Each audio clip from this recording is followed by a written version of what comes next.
पड़ोस में ससुराल।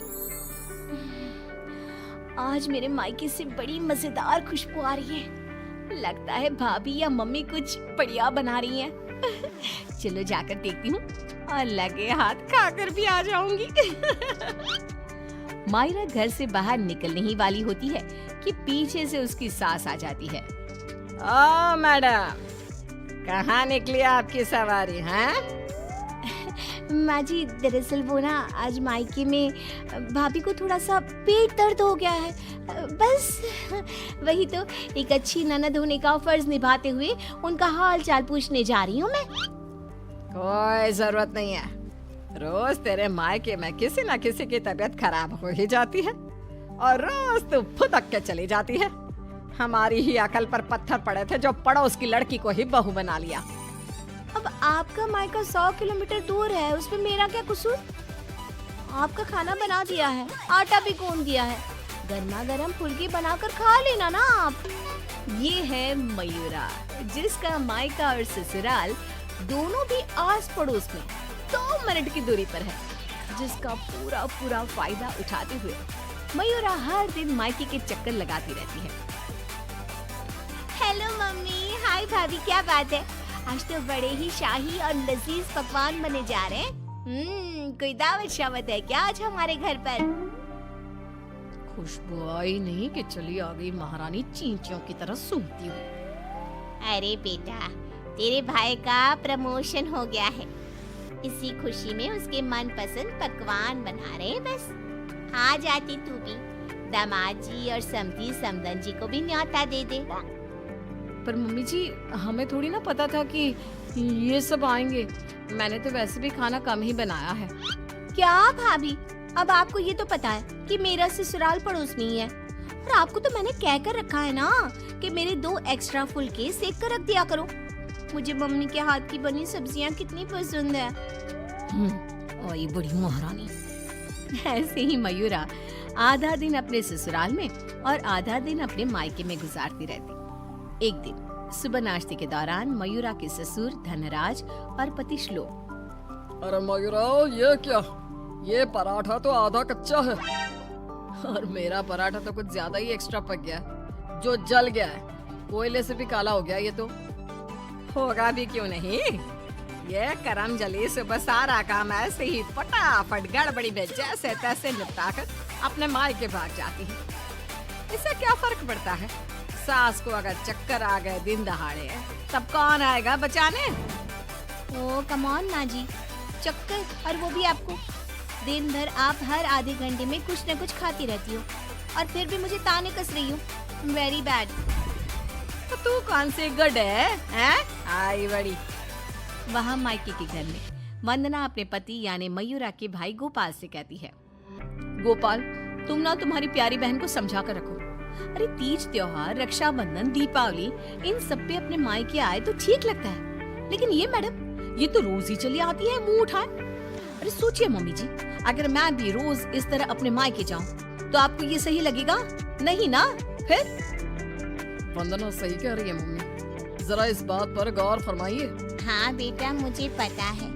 उस दिन तो गली की औरतें भी सब्जी वाले के यहाँ गप्पे लड़ाते हुए बातें बना रही थी कि मयूरा तो दिन भर सिर्फ अपने मायके में ही रहती है। आज उसे आने दो, मीठे बोल से ही समझाऊंगी, समझ जाएगी वो। फिर जब मयूरा मायके आती है तो, मम्मी, आपको तो कोई दिक्कत नहीं है ना मेरे इस तरह आपसे मिलने यहाँ आने से? ये देख सरोज का मन ममता के मुंह में आ जाता है। अब ना बेटी ना, तू ऐसा क्यों सोच रही है? और तेरी आंखें नम क्यों हैं? तू क्यों रो रही है बेटा? समदन जी ने कुछ कहा है क्या? ओ ये मम्मी जी भी ना, उन्होंने एक आंसू गिराया नहीं कि पिघल गई। नहीं मम्मी, किसी ने कुछ नहीं कहा, बस आज आपकी बहुत याद आ गई। रोज आपसे मिलती हूँ, लेकिन आज पता नहीं क्या हुआ।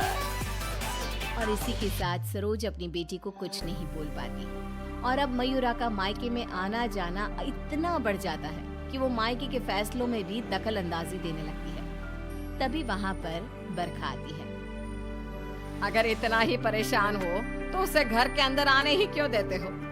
वो एक पाँव अपने मायके की नाव में रखती है और एक पाँव अपने ससुराल की नाव में। अगर एक नाव हटा दे तो ना चाहते हुए भी उसे दोनों पैर एक ही नाव में रखने होंगे ना। हाँ काकी, एकदम बराबर बात कर रही हैं आप। लेकिन समधन जी, आप अपनी बेटी के मुंह पे दरवाजा लगा पाती क्या? देखिए, मुझे वो सब नहीं पता। अब उसका पूरा संसार उसके ससुराल में बस चुका है।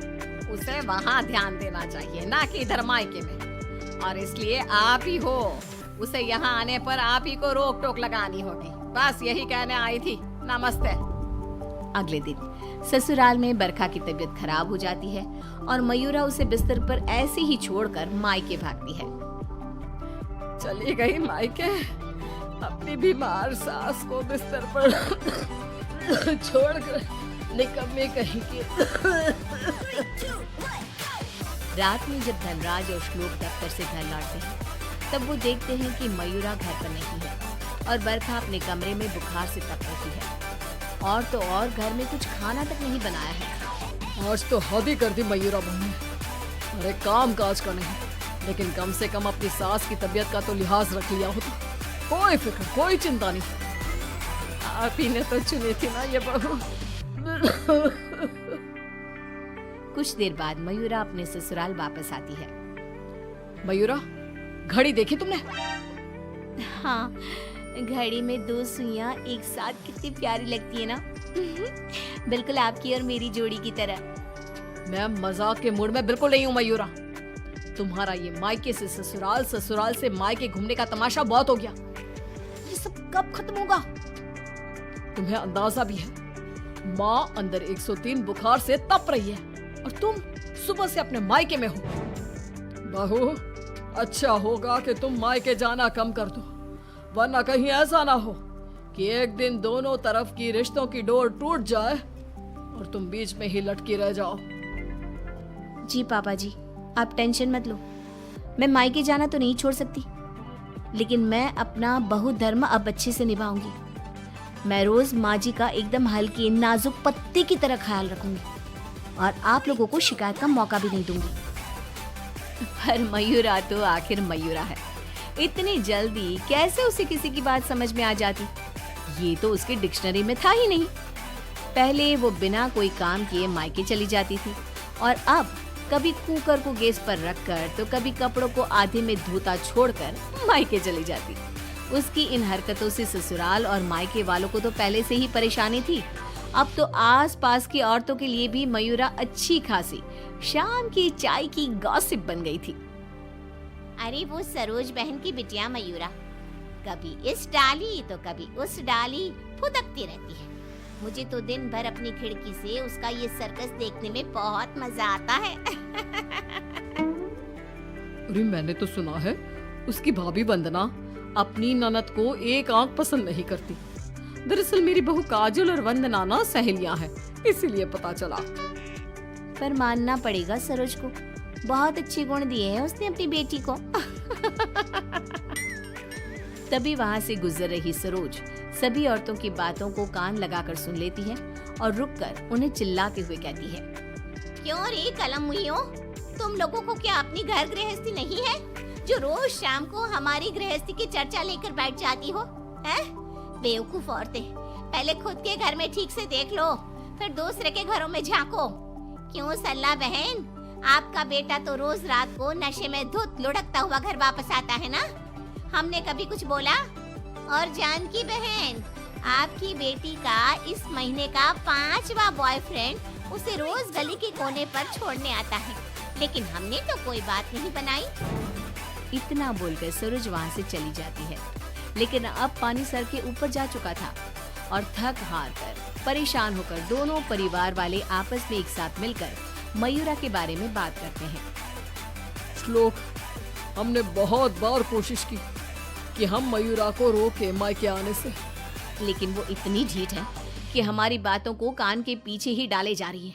अब पता नहीं वो ये सब जानबूझकर कर रही है या फिर सच में।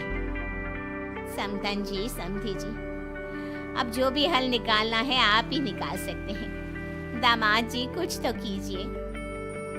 कुछ तो आपको करना चाहिए था सरोज जी। अरे बरखा, जैसे हम बहू को रस्सी से बांध कर नहीं रख सकते, वैसे ही एक माँ होने के नाते सरोज जी भी मयूरा को मायके में प्रवेश करने से नहीं रोक सकती।